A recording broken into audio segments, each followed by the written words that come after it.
William Ruto and Raila Odinga are present in the long list of Kenyan heroes. On August 9, 2022, Kenyans voted in a closely contested election. The first two candidates were William Ruto and Raila Odinga. The Independent Electoral and Boundaries Commission (IEBC) chairman declared Dr. Ruto the winner with 50.49%. Raila Odinga garnered 48.85%. The swearing-in of President Ruto followed after legal battles in the Supreme Court of Kenya. The seven-judge bench of the Supreme Court unanimously declared the election of Ruto constitutional and valid. Mr. Odinga, the current opposition leader, did not agree with the ruling of the highest court in Kenya. He claimed that the judiciary and the IEBC conspired to deny him victory.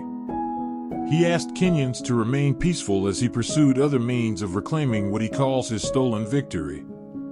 6 months later, Mr. Raila has initiated calls for mass action to stop President Ruto from recruiting new IEBC commissioners. The terms of 3 commissioners, including the chairman, expired on January 2023. The remaining 4 commissioners lost their jobs after joining the opposition team in disputing results announced by Mr. Wafula Chebukati, the then chairman of IEBC. Before recruiting new commissioners, Mr. Odinga wants President Ruto or the judiciary to order the electoral body to open its servers for scrutiny. Raila and other members of the opposition are not willing to relent until their demands are met. Since he took the oath of office, Mr. Ruto has strived to abide by the Constitution in many occasions. During his campaigns, he promised Kenyans that the rule of law will prevail when he becomes president. When he heard Mr. Odinga's demands, he said that his hands were tied. The IEBC is an independent institution that does not receive orders from anyone. There is nowhere in the Kenyan Constitution requiring IEBC to open its servers for scrutiny. During the Supreme Court battle, the court ordered IEBC to open its servers.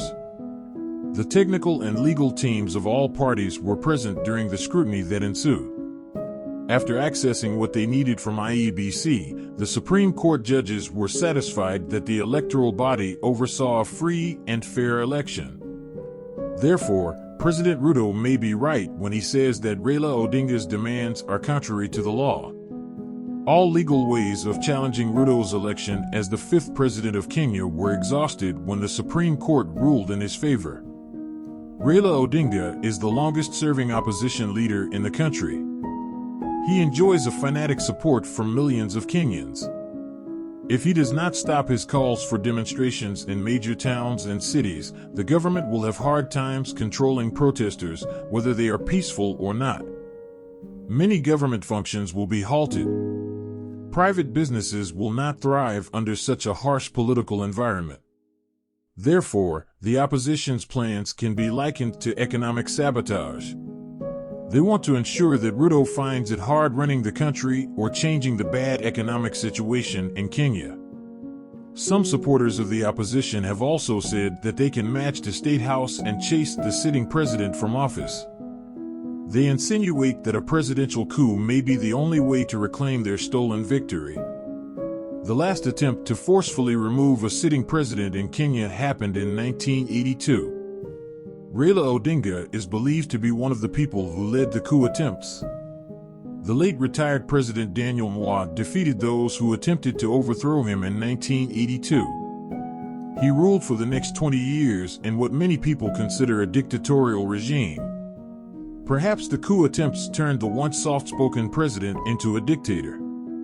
If the current opposition attempts to forcefully remove Ruto from office and fail, they may turn him into another dictator.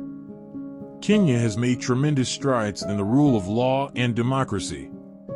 The East African nation cannot afford to experience another dictatorial regime. The country must have a serious discussion about presidential elections to prevent hostile political environments and strengthen the country's democracy. The conversations must be within the confines of the law and should happen now before it is too late. What do you think about this issue?